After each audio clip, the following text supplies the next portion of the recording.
Kain tayo guys. Kain ka na mahal ko.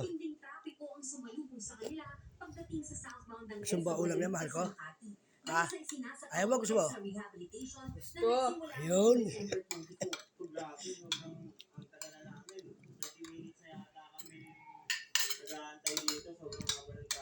Naipit na rin sa traffic ang mga bus ng EDSA Carousel dahil hindi madaanan ang inaasfaltohang southbound lane ng EDSA mula Orense hanggang Magallanes Interchange.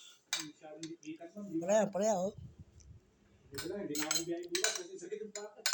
Naiintindihan ng ibang komunidad na itinaon sa holiday season ang magdamagang pagkukumpuni sa Kain unang tayo guys. ng EDSA rehabilitation na inaasahang matatapos sa January 5. Ngayon na, kasi kailan pa?